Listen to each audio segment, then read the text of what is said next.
राघवपुर नाम के गांव में सुंदर नाम का एक लड़का रहा करता था। उसकी माँ शारदा उसकी शादी करवाना चाहती थी। एक दिन शारदा अपनी बहन मालती से, मालती कैसी हो? मैं ठीक हूँ दीदी, तुम कैसी हो? मैं भी अच्छी हूँ। मैंने तुम्हें सुंदर के लिए अच्छी लड़की ढूंढने के लिए फ़ोन किया था। तुम्हारे नज़र में कोई अच्छी लड़की हो तो मुझे बताना।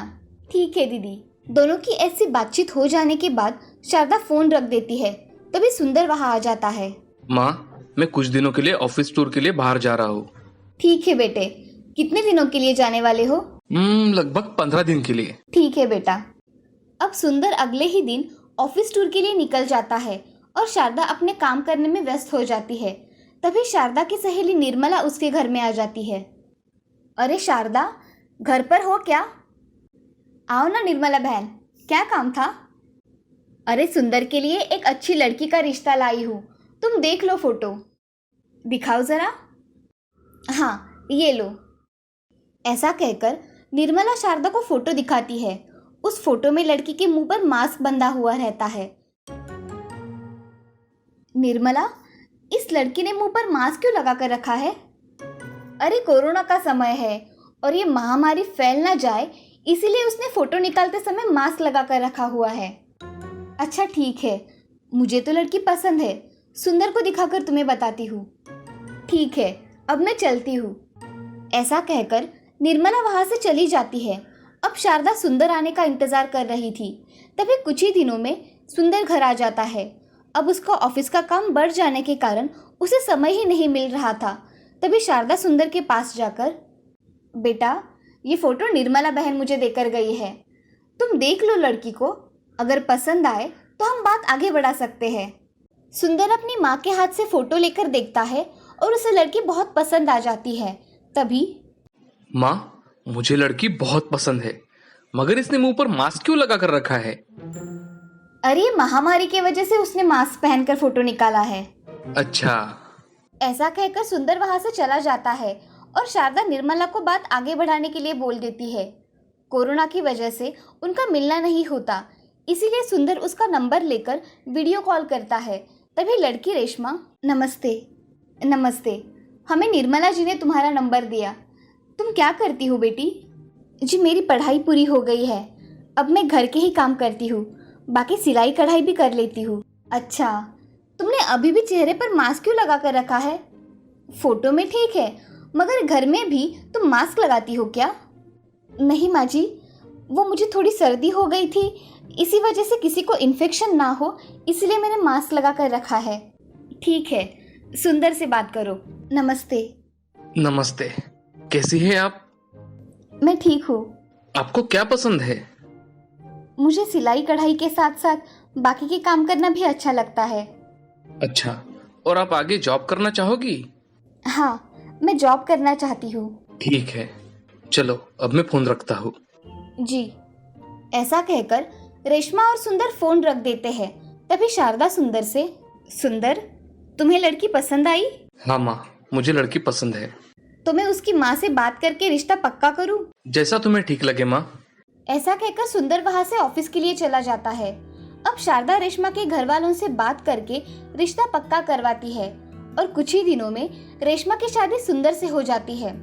शादी के दिन रेशमा ने मास्क लगा कर रखा था, तभी उसे किसी ने कुछ नहीं कहा, मगर जब वो घर आई तब उसकी सास, बेटी रेशमा, अब तुम मास्क निकाल सकती हो, दम घुट रहा होगा तुम्हारा।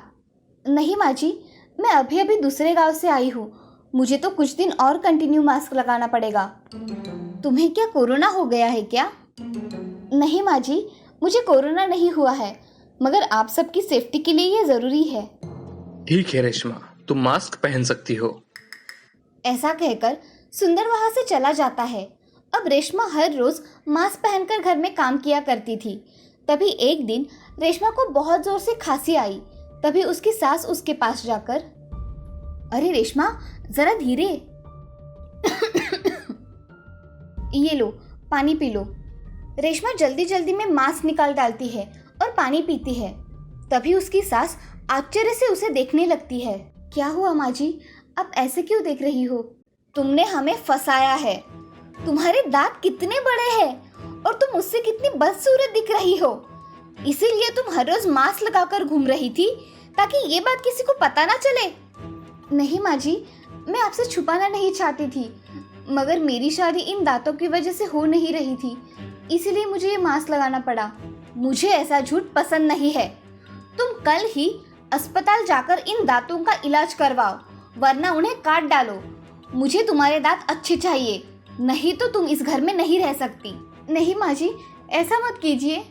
उन दोनों की आवाज़ें सुन सुंदर बाहर आ जाता है और रेशमा की ओर देखता है तो देखता ही रह जाता है, जैसे कि उसे कोई झटका लगा है। तुम्हारे दांत इतने बड़े हैं इसलिए तुम मास्क घर में हमेशा लगाया करती थी? नहीं जी, ऐसा कुछ नहीं है, मैंने कुछ नहीं किया। तुम मेरे सामने भी खड़े मत रहो, समझी? कृपया मुझे माफ कर दो, मुझसे बहुत बड़ी गलती हो गई। तुम्हारी ये गलती माफी के काबिल नहीं है रेशमा। ऐसा कहकर सुंदर और शारदा वहां से निकल जाते हैं और रेशमा उस कमरे में बहुत फूट फूट कर रोने लगती है। उसे क्या करे कुछ समझ में नहीं आता। उसका मास्क भी आंसुओं से भीग जाता है। रात के समय रेशमा रोते रोते मास्क लगाकर ही सो जाती है।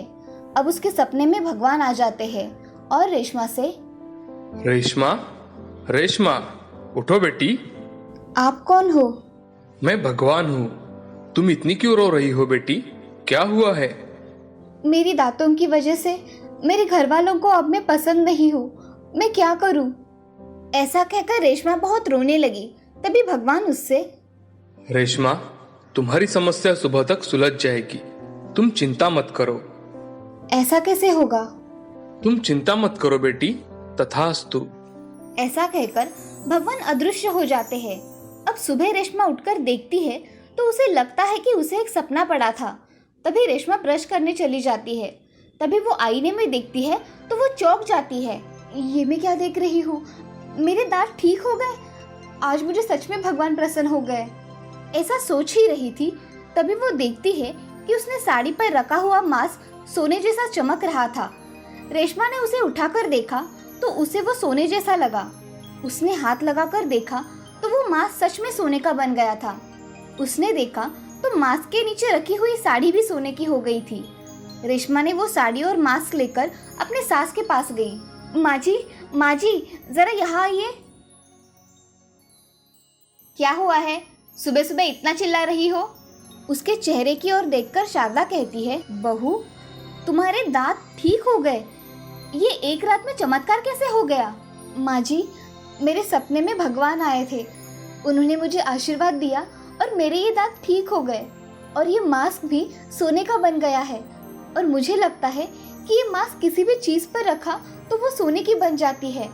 ये देखिए माँ जी, ये मेरी साड़ी सोने की बन गई। सच में? ऐसा कैसे हो सकता है? ये इस डिब्बे पर मास्क रख कर दिखाओ।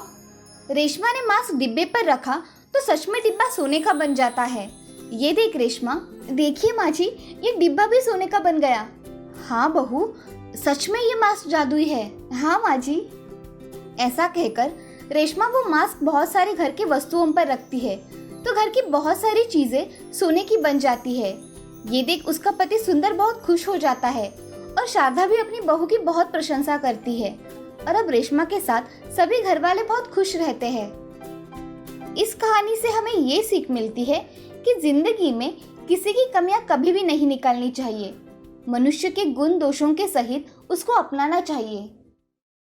सोना नाम की लड़की एक कंपनी में काम किया करती थी। सोना अपनी सहेली चेतना के साथ रहा करती थी। सोना सैटरडे संडे आता तो शॉपिंग करने चली जाती थी। एक दिन सोना और चेतना घर का सामान खरीदने के लिए मॉल में चली जाती है। तभी वहाँ सोना चेतना से, चेतना, आज तो मैं बहुत सारी खाने की चीज़ें खरीदूंगी। वैसे भी तुझे खाने के सिवा और क्या सूझता है? मैं मेरा लूंगी, तू तेरा ले लेना।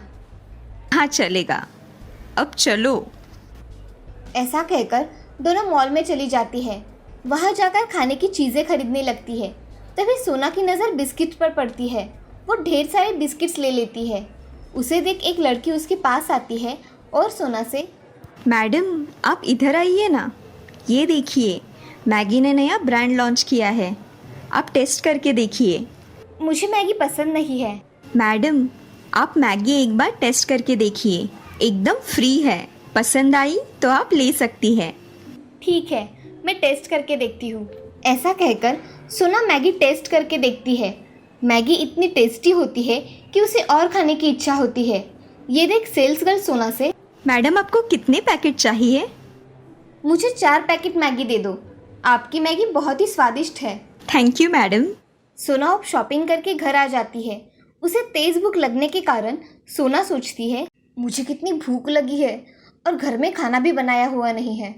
अगर मैं खाना बनाऊंगी तो बहुत देर हो जाएगी। क्यों ना मैं 2 मिनट में मैगी बना लूं? ऐसा सोचकर सोना मैगी का पैकेट निकाल कर देखती है और मैगी बनाने लगती है। उसके आगे मैगी का पैकेट पड़ा हुआ देख सोना कच्ची मैगी मुंह में डाल लेती है। उसे खाकर देखने के बाद उसे उसका स्वाद बहुत पसंद आया। सोना ने थोड़ी कच्ची मैगी खा ली और बाद में पकी हुई मैगी भी खा ली। सोना अब खुद के काम करने चली जाती है। पेट भरने की वजह से सोना थोड़ा आराम करने चली जाती है। अब सोना जब भी ऑफिस के लिए चली जाती थी तभी वो कच्ची मैगी खाकर जाया करती थी। उसे मैगी अब बहुत पसंद आने लगी थी। तभी एक दिन सोना के माता पिता ने सोना की शादी तय कर दी। सोना की माँ रेवती सोना से, सोना बेटी कैसी हो? माँ मैं अच्छी हूँ, तुम कैसी हो? मैं भी अच्छी हूँ। तुम्हारे पापा ने तुम्हारे लिए एक अच्छा रिश्ता देखा है। लड़का बहुत ही होनहार है। हम चाहते हैं कि तुम शादी कर लो। माँ इतनी जल्दी क्या है? बेटी अच्छे रिश्ते बार बार नहीं आते। ठीक है माँ, आप दोनों ने देखा है तो ठीक ही होगा। मैं शादी करने के लिए तैयार हूँ। सच में? हाँ माँ, अब मैं फ़ोन रखती हूँ, मुझे काम करना है। हाँ। ऐसा कहकर सोना फ़ोन रख देती है और ऑफिस चली जाती है। कुछ दिनों बाद सोना की शादी सोहम नाम के लड़के के साथ हो जाती है। सोना बहुत खुश थी। वो अब ससुराल में बहुत अच्छी तरह से रहने लगी थी। वो ससुराल के सारे काम बहुत अच्छी तरह से किया करती थी। एक दिन सोना की सास राधा, बहू बहू मुझे जरा चाय तो लाना। हाँ माँ जी, अभी लाई। ऐसा कहकर सोना राधा को चाय देकर आती है। तभी सोना को बहुत तेज भूख लगती है तो सोना मैगी बनाकर खा लेती है। ऐसे ही दिन बीत रहे थे। सोना की मैगी खाने की आदत देख सभी हैरान थे। एक दिन सोना कुछ सामान खरीदने चली जाती है और अपने साथ ढेर सारे मैगी के पैकेट लेकर आती है। ये देख राधा सोना से, अरे बहू तुम आज इतने मैगी के पैकेट लेकर आई हो, इतने कौन खाएगा? माँ जी मुझे बहुत पसंद है मैगी, इसीलिए मैं लेकर आई हूँ। ऐसा कहकर सोना किचन में चली जाती है। राधा बड़े आश्चर्य के साथ सोना की ओर देखती है और मन ही मन बोलती है, किसी को इतनी मैगी भी पसंद आ सकती है। अब सोना ने वो मैगी के पैकेट कुछ पकाकर और कुछ कच्चे ही खा डाले। वो जब भी भूख लगती थी तो सुबह शाम मैगी ही खाया करती थी। ये देख राधा, ये बहू खाना कम खाती है और मैगी ही खाती रहती है, इसका मैं क्या करूं? ऐसा सोचकर राधा अपने काम में व्यस्त हो जाती है। अब सोना एक दिन घर के काम कर रही थी, तभी उसे एकदम से चक्कर आ गए और वो बेहोश हो गई। ये देख राधा सोना से, अरे बहू क्या हुआ, आंखें खोलो। तभी राधा अपने बेटे सोहम को फोन लगाती है और उससे कहती है, बेटे तू जल्दी घर पर आ जा, बहू को चक्कर आ गया है, तू जल्दी आ, उसे अस्पताल में भर्ती करवाना पड़ेगा। हाँ माँ, मैं अभी निकलता हूँ। ऐसा कहकर सोहम 5 मिनट में घर आ जाता है और सोना को लेकर अस्पताल में चला जाता है।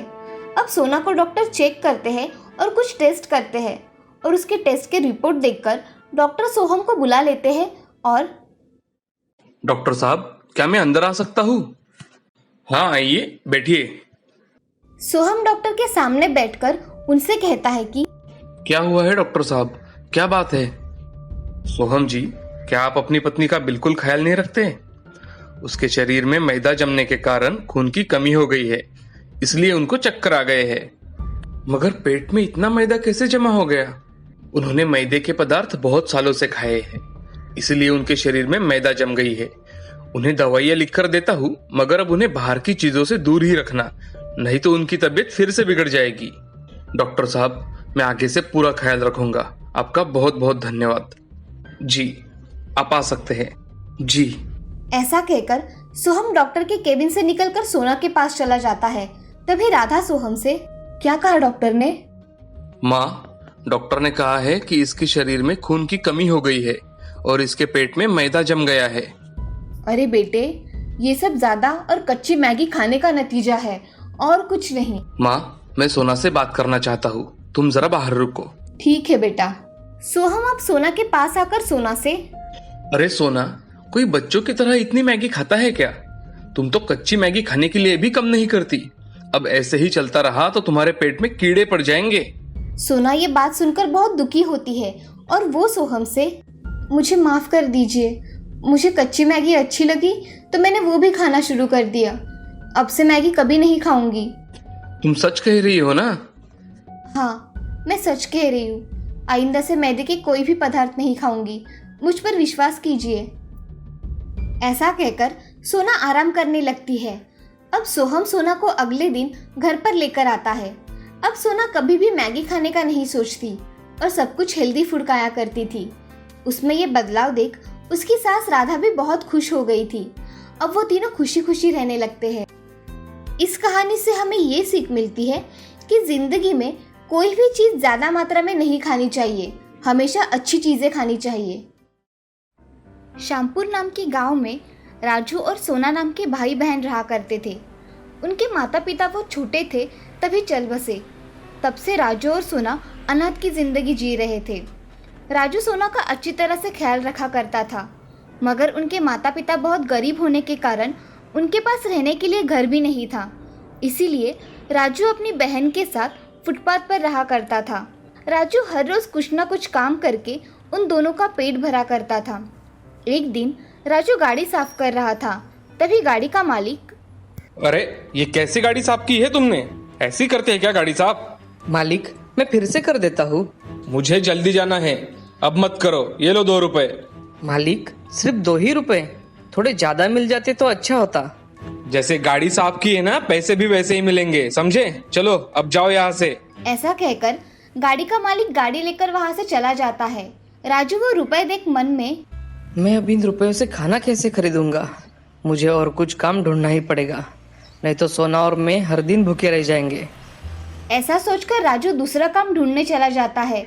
उसे जाते समय एक होटल दिखाई देता है। वो उस होटल के पास जाकर, मालिक, मुझे कुछ काम हो तो दे दीजिए, मुझे पैसों की सख्त जरूरत है। मेरे यहाँ तो अभी के लिए कुछ काम नहीं है।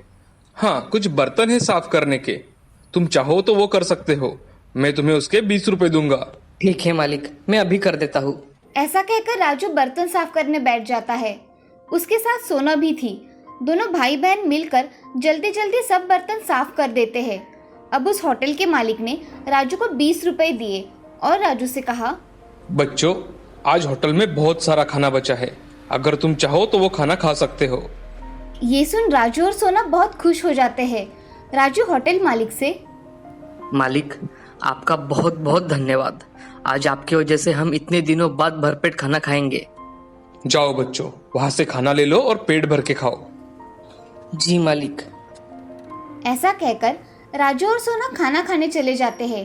खाने के अच्छे पकवान देखकर राजू और सोना पेट भर के खाना खाते हैं। कुछ समय बाद दोनों भाई बहन वहां से चले जाते हैं। अब राजू और सोना कभी होटल में तो कभी रास्ते में जो भी काम मिले वो काम किया कर लेते थे। एक दिन राजू को एक आदमी ने बुलाकर उसका बोझा उठाने के लिए कहा। तभी राजू उस आदमी के साथ चला गया। ये सारी बैग उठाकर वहां स्टेशन पर लेकर जाना है, क्या तुम उठा पाओगे? हाँ साहब, मैं उठा लूंगा। राजू सारी बैग्स उठाकर स्टेशन की ओर चला जाता है। वो आदमी भी उसके पीछे स्टेशन की ओर आता है। तभी दोपहर हो जाती है। राजू बैग्स रखे उस आदमी से, साहब, ये आपका सामान मैंने यहाँ रख दिया है। ये लो तुम्हारे पैसे। जी धन्यवाद साहब। राजू पैसे लेकर वहां से चला जाता है। तभी उसे स्टेशन पर एक कपल दिखाई देता है। उनके पास एक बच्ची थी। वो कुछ खाने के लिए जिद कर रही थी। उस औरत ने उस बच्ची का हट पूरा करने के लिए उसे खाने की चीजें दिला दी और जो चीजें हाथ में थी उसे फेंक दिया।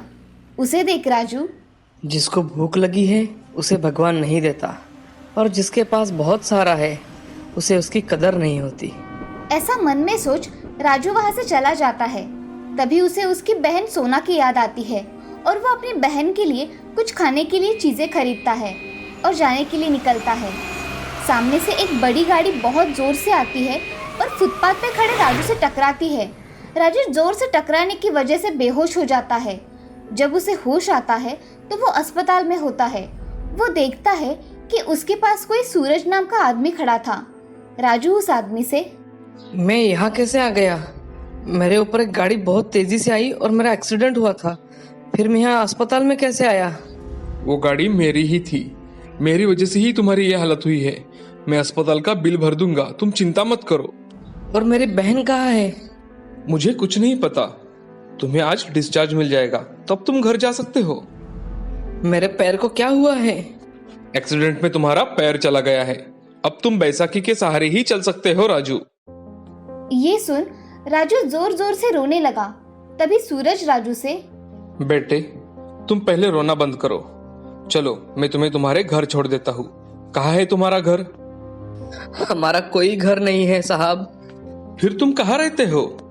हम तो फुटपाथ पर ही रहते हैं साहब। अच्छा चलो, मैं तुम्हारी बहन के पास तुम्हें छोड़ देता हूँ। राजू उस आदमी के साथ चला जाता है। राजू को पता था कि उसकी बहन कहाँ होगी। वो सूरज से, साहब आप मुझे उस मंदिर में छोड़ दीजिए, मेरी बहन वहाँ होगी। ठीक है।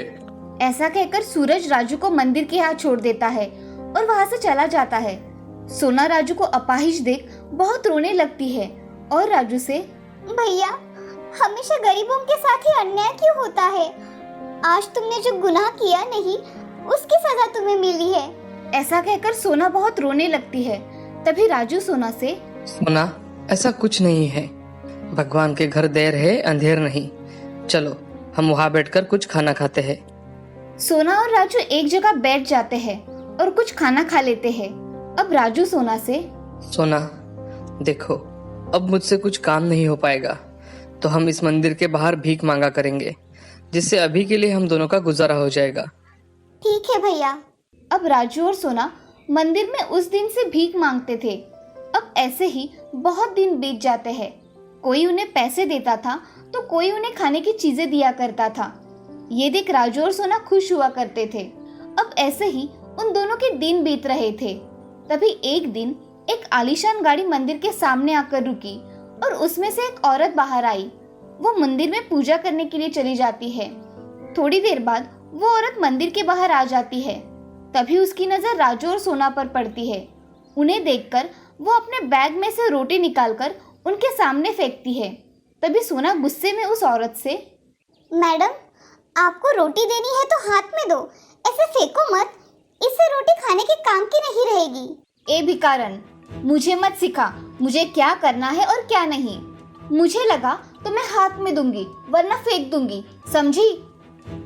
मैडम जी इतना घमंड अच्छा नहीं है। तू मुझे समझाएगी कि किसे घमंड है? रुक, तुझे अभी बताती हूँ। इतनी सी है मगर मुझे सिखा रही है। ऐसा कहकर वो औरत सोना को मारने लगी। तभी सोना, मुझे मत मारिए मैडम, मैंने कुछ नहीं किया। मुझसे जबान लड़ाती है? रुक, तुझे अभी बताती हूँ।